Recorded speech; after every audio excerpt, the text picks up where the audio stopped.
Prayer 22. Fear of embarrassment in front of other people has a major influence over the way most of us behave. But shame before God is an emotion that has all but been erased from the consciousness of many in contemporary society. True shame before God is founded on an awareness of our smallness and inadequacy in the face of God's greatness and majesty. The greater our sins and shortcomings, the more embarrassed we should feel before God. But this sense of shame is clouded by the trait of unholy azus, brazen assertiveness, characteristic of our lowly bodily. But this sense of shame is clouded by the trait of unholy azus, brazen assertiveness, characteristic of our lowly bodily impulses, and appetites. Nanach, nachman, meuman. But this sense of shame is clouded by the trait of unholy azus. But this sense of shame is clouded by the trait of unholy azus, brazen assertiveness, characteristic of our lowly bodily impulses and appetites. They thrust themselves to the forefront of our attention, making it difficult.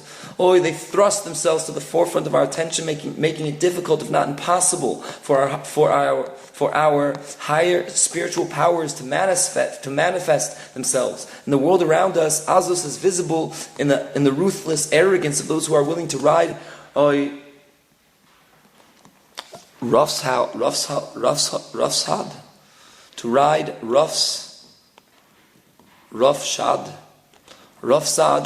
over the interests of others for the sake of their own power and influence.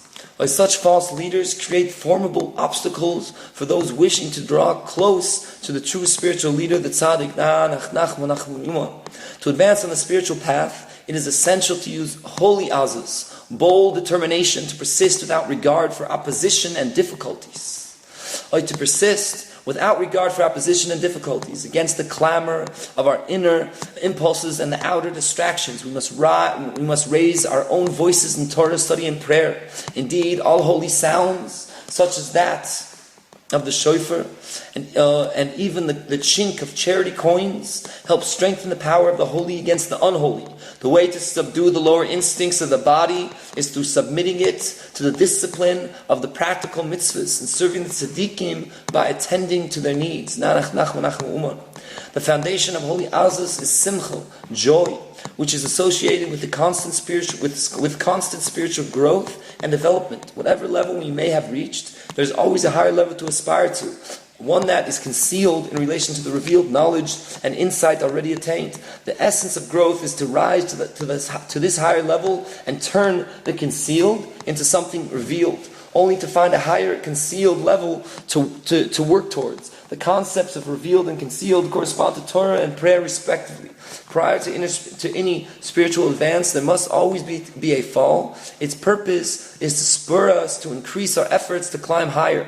Only through the holy boldness and daring that come from joy can we connect ourselves with the spiritual leaders who make up the inner seal of holiness, protecting the Jewish people's relationship with God. These leaders are emissaries between God and the Jewish people, guiding us and pointing out our sins and shortcomings, while interceding with God and pleading for forgiveness, because they go to and fro, as it were. These emissaries are called the legs.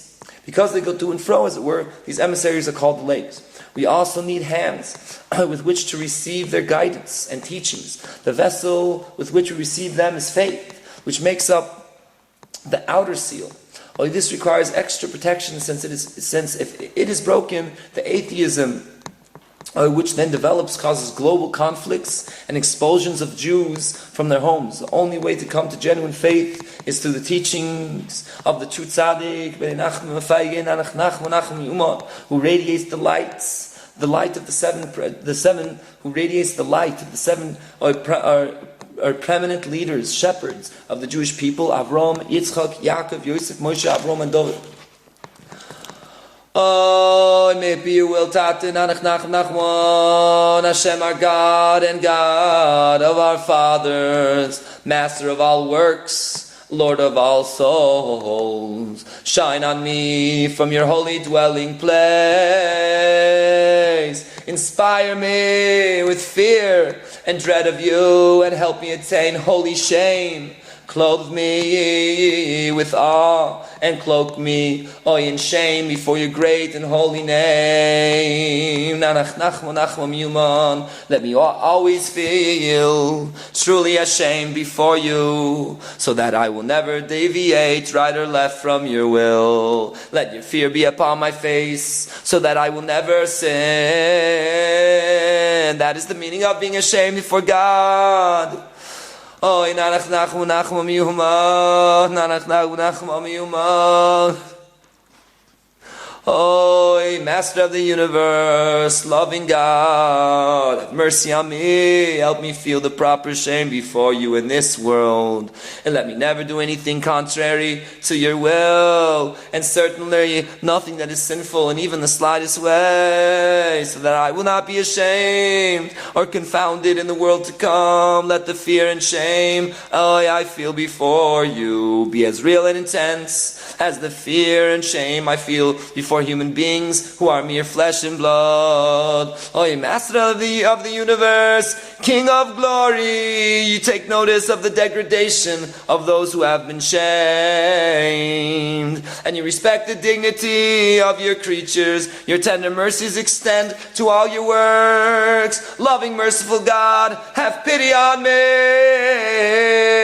See my crushing burden of shame and embarrassment. My humiliation is indescribable. You alone know what I'm suffering.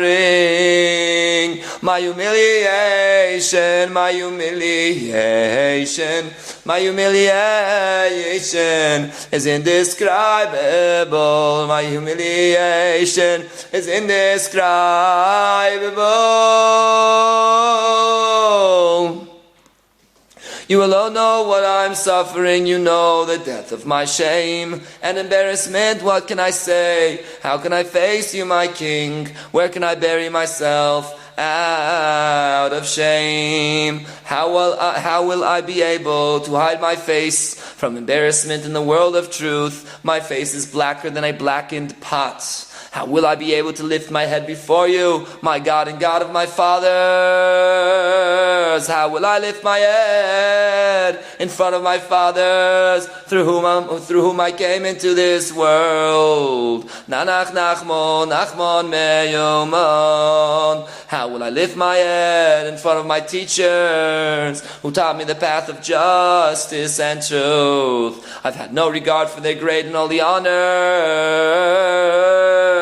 I've had no regard for the great and holy honor. I've demeaned myself and put them to shame. How will I lift my head in front of all the true tzaddikim and pious Jews of all the generations? How will I lift my head in front of my friends who will be able to save me from my terrible shame at that time? Who will be able to stand my terrible disgrace?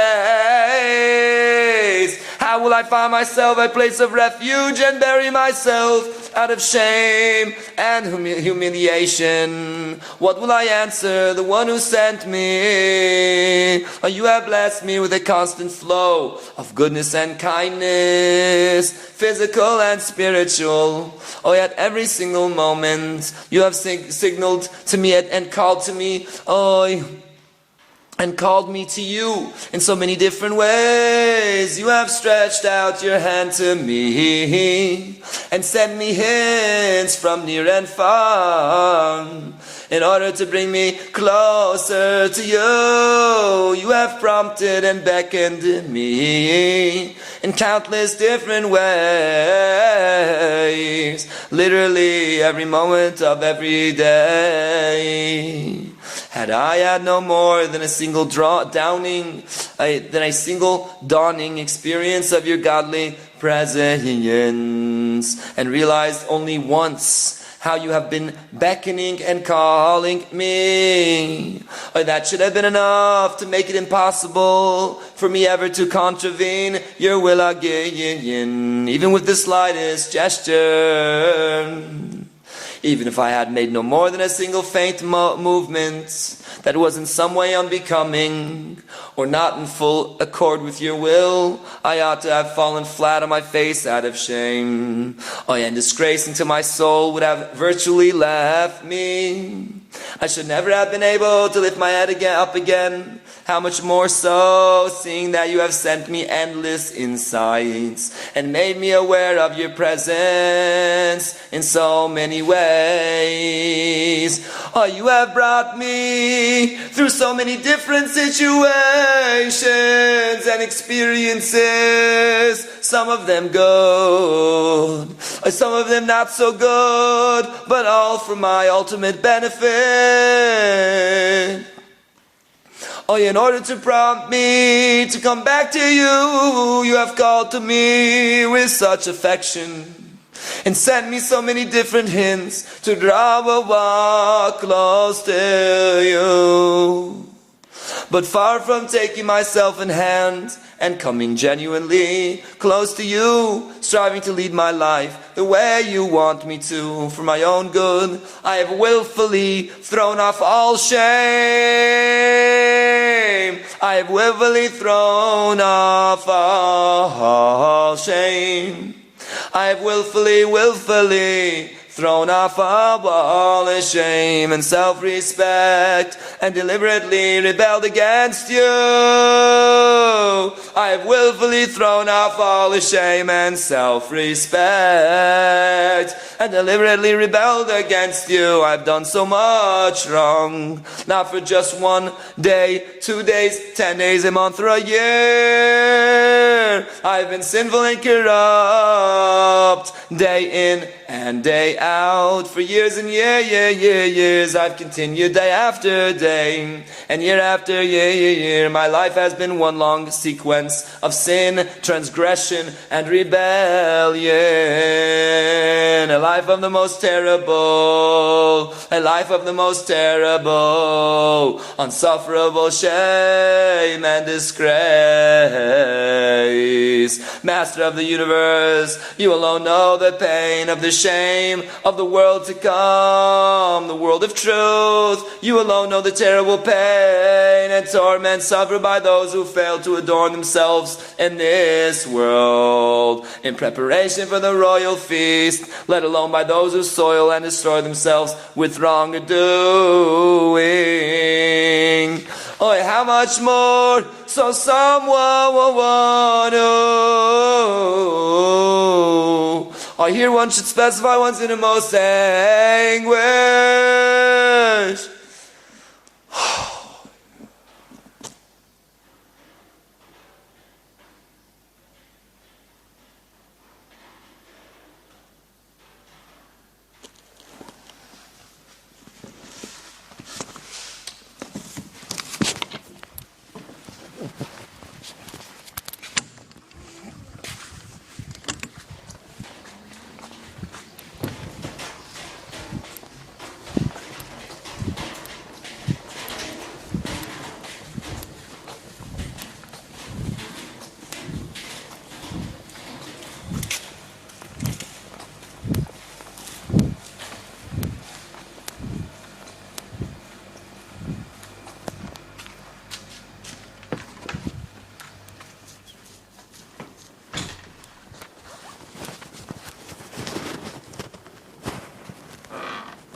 You alone know that no pain, torture, or suffering in the world.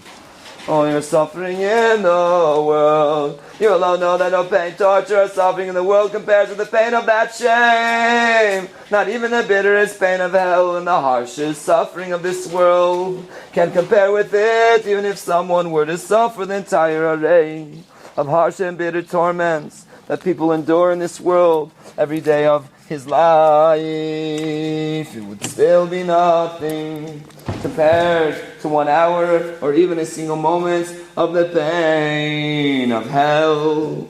And even the worst Oh, the pain of hell is nothing compared with the pain of the shame of the world to come, which is worse than all the pain and torment in the world, even the pain of hell, as the true tzaddikim have revealed to us already. Nachman feigim. Oy, nanach, nachman, meuman. As long as we are clothed in our physical bodies in this world, it is quite impossible for us even to begin to conceive the pain of the shame of the world to come. Oy for that shame, oy for that disgrace. If our sages said that each tzaddik is burned by the canopy of his fellow, oy for that shame. And they also said the face of Moshe is like the face of the sun, the face of Yeshua is like the face of the moon. Oy for that shame, oy for that disgrace. And if each tzaddik will be ashamed to lift his head in front of another tzaddik who is greater than he, then what will I answer? What will I say? How will I be able to express my shame and disgrace? Where is there an advocate who will be able to weave me a defense and save me from my pain and disgrace? Where is there a singer of dirges who will be able to mourn adequately over the agony of my shame? Where is there a master of prayer, a master of consolation? Oh, of conciliation, a master of conciliation who will be able to evoke your favor and persuade, who will be able to evoke your favor and persuade you to remove my disgrace and cover my shame. And if after all this I had at least already attained holy shame, so that from now on I would feel true shame before you, true shame before you, so that from now on I would feel true shame before you, and not deviate right or left from your will, I would hold my peace. Well, what should I do, Heavenly Father? What shall I say? I'm still far away from shame. I'm still far, far away from shame as yet. I have not succeeded in breaking the stubborn arrogance of my body in any way. Therefore my words are confused, and I have no idea where to begin or how to start expressing my feelings. We are stretched out on a bed of shame. Our disgrace covers us, for we have sinned against Hashem, our God. Words fail me. I dare not raise my head. I have simply come before you, Hashem, my God and God of my fathers, to stretch out my hands and lift up my eyes to you for the sake of your holiness. To you I raise my eyes, you who dwell in heaven, that you should send sincere words into my mouth and upon my tongue, so that I may elicit your favor and persuade you to turn to me, be kind to me, and save me from shame and disgrace from now and forever. Help me! Shine the light of holier and shame upon me. Father in heaven, show me the tender love a father has for his son. Send me holier and shame from the very roots of this holy attribute which preceded the entire creation. Oh, its source is in the perfect saying of Bereshis, in the beginning, which consists of the letters Yorei Boishes, Ayurai Boishes, Ay,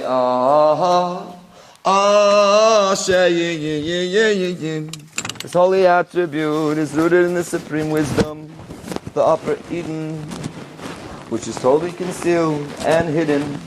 Who could fail to be overawed by these radiant lights? Who could fail to be ashamed before them? Who could fail to be filled with awe and trembling when he realizes how totally remote he is from any perception of these lights? Even someone who is completely clean of sin is distant from them.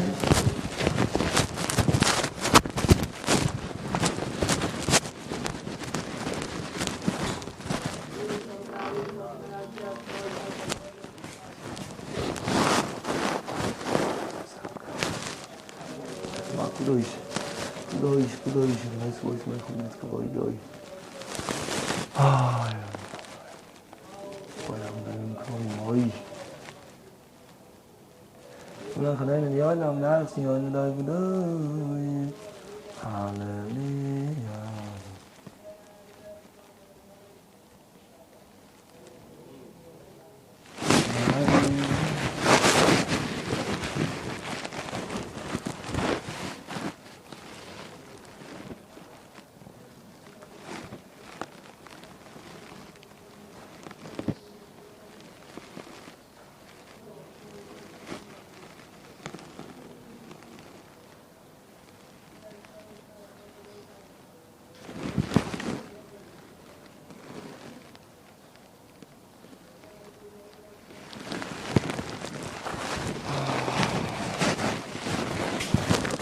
Someone else completely clean up sin is distant. Not to speak of one who has committed some transgression,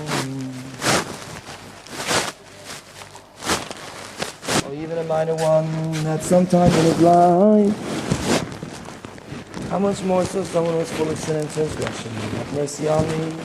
Have pity on my nefesh, my ruach, and my neshama. Have pity on my ghostly, materialistic body, which is so utterly remote from your holiness, so racked with waste and corruption,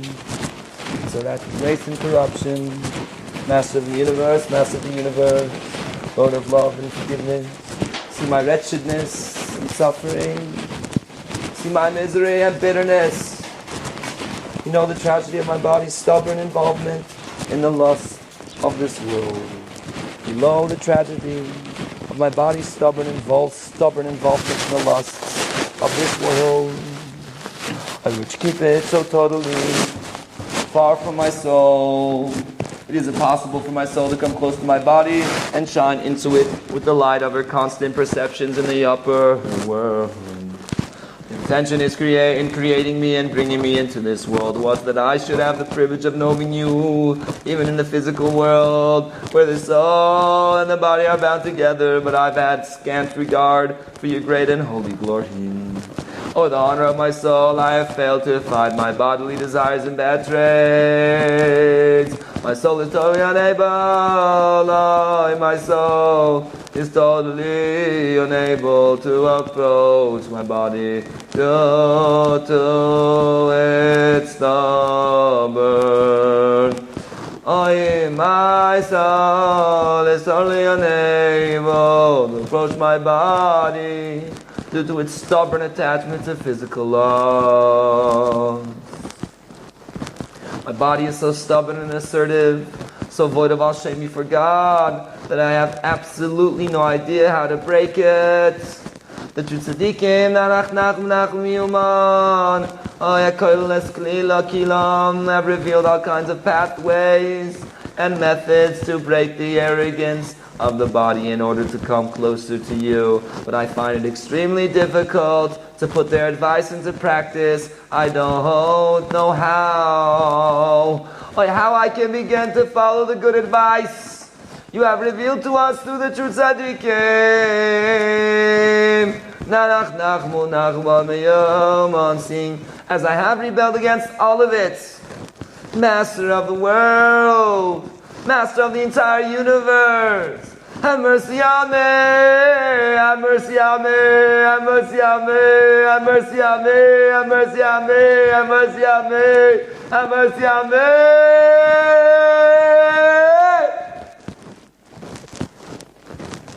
I know of no other way except to cry to you constantly and beg and plead with you to help me out of pure generosity, to implant in me fine qualities and save me from all my lusts and bad traits.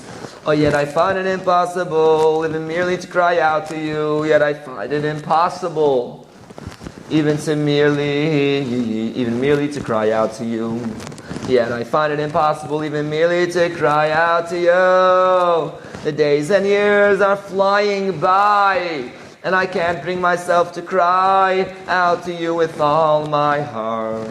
Even if the years had gone by without my having done so much wrong, I would still have to cry out to you over the loss of my precious time. If only I had used it properly, I could have gained the priceless reward of eternal life. If only my days had at least gone by without my having done a wrong. But now the days and years have flown by like a passing shadow, like the blink of an eye, and they have been full of mistakes, blunders, sins, and transgressions. My sins press in on me with such force that it is impossible for me to cry out to you the way I should. Nanach, nachma, nachman, meuman. Nanach, nachma, nachman, meuman. Nanach, nachma, nachma.